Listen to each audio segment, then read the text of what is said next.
Hey, it's your girl MJ and welcome to the Booty Call to Bride channel. I am your girl MJ and today we are talking about Married at First Sight, season 11, episode 8. I did used to work on Married at First Sight when it filmed here in Charlotte.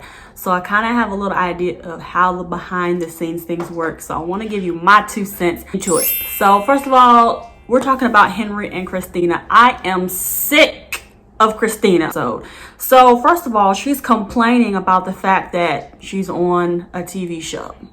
Sis, I know for a fact from behind the scenes, when you sign up, it is very clear what this process looks like. Have you not watched Married at First Sight before you decided to get on the show? You know there's going to be cameras. You know they're going to have promptings. Okay, so if you don't know this about reality TV, it's not necessarily fake, but they do put you in situations that they want to see play out. Like they want to see you around your friends and family. And so it's not boring for TV. They want, you to play games. So she was complaining like, why do I have to come up with the games and all this stuff with Henry? I'm just like, sis, just do it. Like this is a part of the show. Oh, it'd be one thing if it was your private relationship and you want him to do this or you want him to do that. But this is a part of the show. This is how it becomes entertaining. Then she was throwing shade about when she found out that Bennett lived in the tiny house. And then she was like, well, Henry kind of lives in the tiny house too. So you live in no house. So you really don't have an opinion in that matter. And I just don't like how she even talked to the people on staff. You want to say in scene and you're not the producer.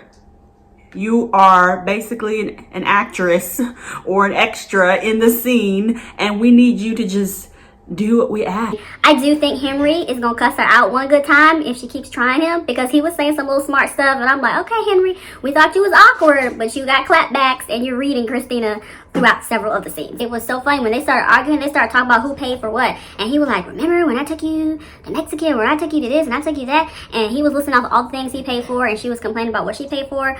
But from what I understand, the show gives them like a stipend to help them with living and stuff for a few months or while they're during this process. So I was just like, why didn't even talk about money? Like they didn't get a check to go get groceries, but okay. But I guess it still feels like your money when each person gets a stipend. I don't know. So my thought for them, they seem to get happy somehow by the next episode based on the teaser, but I don't know how that's going to happen. Christina also complained about the fact that she was about to cook and she didn't have all the things that she needed to cook. But she's also the one who went grocery shopping. So you didn't get what you needed to cook and now you mad about it? Like, this is why Henry is not feeling you. This is why he don't like you. All right, Amelia and Bennett. I just love the first scene that started out whenever they were making a pineapple sandwich. I think that's what it was, which I've never heard of. She was like, do you want the pit? And he was like, well, I want you to have the pit. I want you to be able to enjoy the pit. I think that is like the epitome of what a relationship should be like. Even if there's something that you want that your partner has, I think you being able to want to see them enjoy something is something that's so special and something that usually takes time to curate. And so I just love the fact that early on he's able to say what he wants her to be able to enjoy, even if it's something like he might want for himself. That Bennett's friend likes him. Maybe I'm off, but she was like, I don't want you to move. Are you really considering moving to be with Amelia? I was just like, the way she said it, it just seemed so possessive, and I just thought that was weird, and I was like, well, maybe she likes him, or something to that degree. I don't know why. I mean, if someone is happy and they're all into the process. She also mentioned, is this just another one of your Bennett adventures? So it makes me think like maybe Bennett just does crazy stuff, or maybe he's tried to be on another TV show before, I don't know, and that they are not fully sure if he's serious. But I think maybe he might have initially took it on as just like a Bennett adventure and then realized, wow, I'm really into this girl. I also thought it was so sweet how at the party, Amelia's friend, he was like, wow, like this seems really real. And I think everyone can really pick up on the fact that what a minute, I keep calling them a minute. That is going to be their new celebrity name, like two celebrities come together. Bennett and Amelia, a minute. Okay. So I really think that a minute will work because they are so true to themselves. And I think they're just being really honest about who they are, what they are, and what they. Okay, so the next couple, Olivia and Brett. So Olivia started actually making a little more sense to me this episode. Olivia thought she was about to prove a point to Brett about how she budgets now, but she said, well, with my food and my entertainment, it's kind of like, you know, between this and that. Okay, that's not what a budget is. And even though she does make a lot of money, so she may not have to be as careful with things, I was just chuckling and knowing that Brett is gotta be a total Dave Ramsey fan. She thinks it's fun to go travel, but I think it's fun to watch my net worth grow. I was just like, okay, yeah, they are totally extreme opposites when it comes to finance. And even Woody was like, bruh, get over the fact that she makes more money. I think he is a little bit slighted that she makes more money than him. But I also think he's just that personality that's just like kind of like overbearing. And even Olivia mentioned that he's the loud person and I'm kind of like in the corner. She's in the corner, but she's in the corner with an attitude. She also complained that they have not been on a date since they were married. She just needs to make that clear, like, hey, I want to go do something. You know, you only been home for like 2 days. So that just makes me think like she just has a high level of activities that she's used to doing. So anything less than that, she's just not happy with it. And Brett is so cool with not going out all the time. And so that would just be a huge adjustment that I think they really have to talk out and plan for it to work. They can't just kind of like let it flow and let it happen.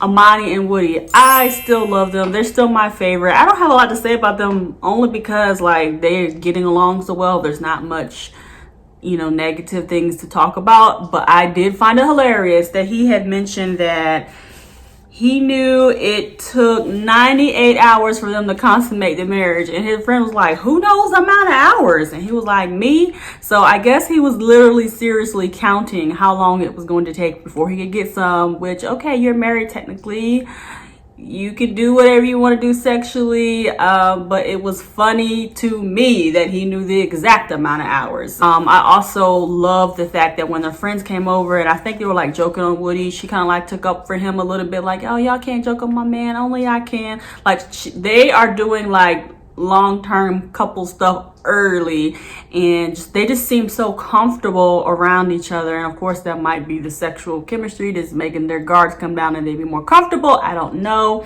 but I do think that, you know, they can work out. I do have a little hesitation about the friend who was in the room when the girls were talking, and she was like, yeah, I used to be able to just call Woody up and be like, yo, bro, let's go here and let's meet up, let's link up. And I can't do that no more because he's married.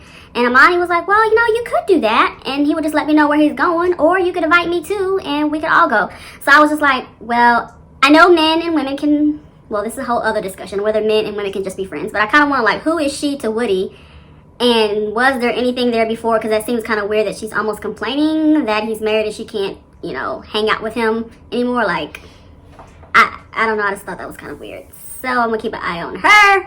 Oh, I love the fact that whenever they came in the house, Woody had flowers for Amani. It's just like little things like that. So maybe even if you're not going out on dates and stuff, you can always like have little small gestures of things that you can do around the house for your significant other. And the fact that Woody was on that, I think that was great. So Karen and Miles, last couple.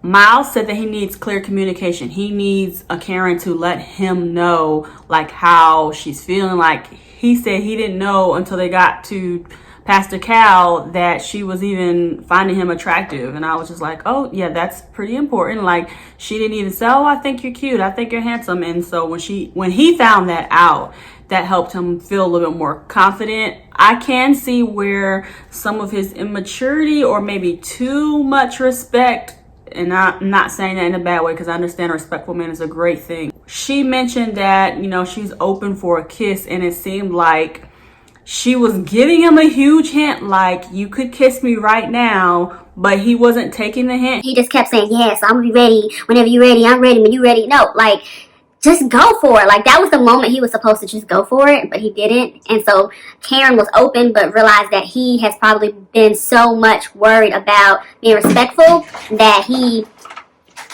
may have lost a moment with the chemistry or the time that he was supposed to go. She even mentioned to, Karen mentioned to Miles' sister that she wants to see the real him, and his sister was like, sis, like, this is him, this is who he is.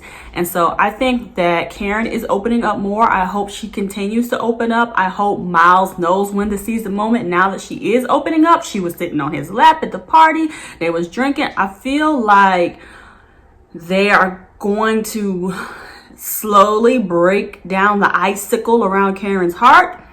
But Miles has to make sure he is not missing cues. And so, fellas, if a woman is saying you can kiss her, go ahead and do it right then. Show that you're ready. Like, he was not ready. And that can be a turn off if when you finally open up, he's not ready. But then again, you finally opened up, so he's probably still like walking on eggshells trying to make sure everything is good. But that is my summary for this week's episode. Let me know what you think. I tried to get this up as soon as possible because it was just a lot happening. And the previews for next week got me like, what is really about to happen? And plus my daughter just woke up from her nap. So that is the end of today's episode. Love you guys. Share this with your friends. Let's start a conversation about dating, relationship, marriage, how we can be better for each other. Bye.